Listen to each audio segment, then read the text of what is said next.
So how is this then affecting our culture today? Because I've talked about Marxism, communism a little bit, and what does that mean for today? Are there, are our politicians today, or many academics today, Marxists? Well, actually, yes, a lot of them are, but, but maybe not bluntly so, and certainly they wouldn't claim to. Many of them don't claim to use the term, and in the past, I've used the term cultural Marxism in the past, which I know that a lot of people have had used, and all of a sudden, cultural Marxism doesn't exist.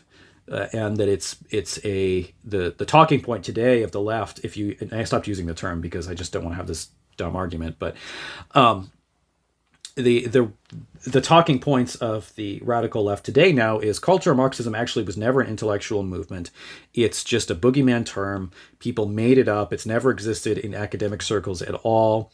It actually is.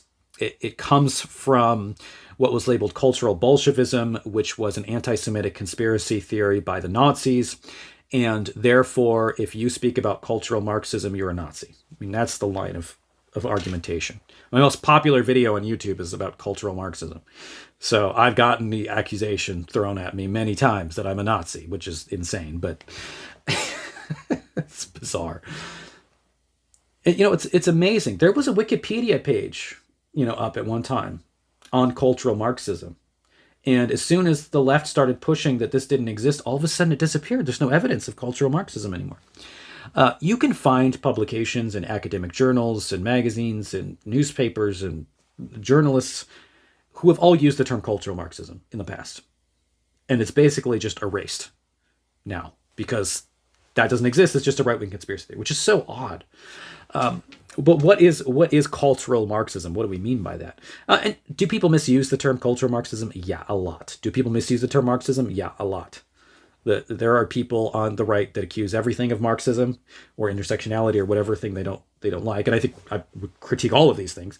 But I think there's an overuse sometimes of these things, which goes beyond the intended meaning. But that happens on the left like crazy. That's actually what happens to anything when you're critical, is there is academics use terms in precise ways, and then lay people on various sides of the aisle who don't know all the academic nuances just start to use that term as a kind of vague label to place on things without really understanding the historical complexities of those ideas. It happens on the left and the right. That's just how kind of academic dialogue works, is when it trickles down to the non-academics, they use terms in broader senses than I would be comfortable using it. So it's not just a problem on the right. That's just what happens. But I really just don't see how you can deny that cultural Marxism exists, which basically says this. The Marxist critique, which divides people in terms of class systems, it does it economically largely within Marxism. I mean, really, it's only economic in Marx.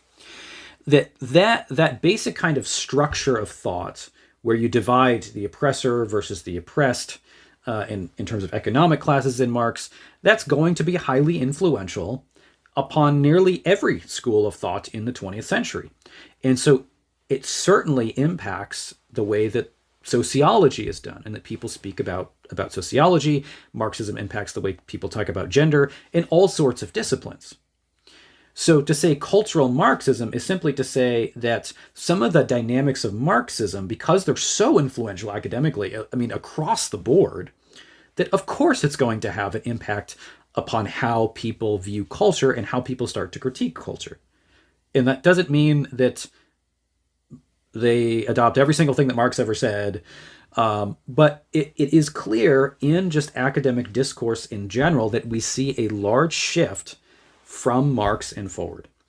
And that shift is we start talking a lot about people in terms of what class they belong to, and dividing up one oppressive class and an oppressed class. It's just a fact of history that's done. And I don't really know how you honestly read academic sources and can somehow argue that that's not the case. Of course it's the case. It's sometimes been said that really there are three major figures that affect nearly every intellectual in the 20th century, and that's Marx, Freud, and Darwin. And I think that's absolutely right. There's no avoiding the influence of those figures, much like someone like Immanuel Kant. And so Marx is a major intellectual figure that has influence far beyond his narrow sphere of economics.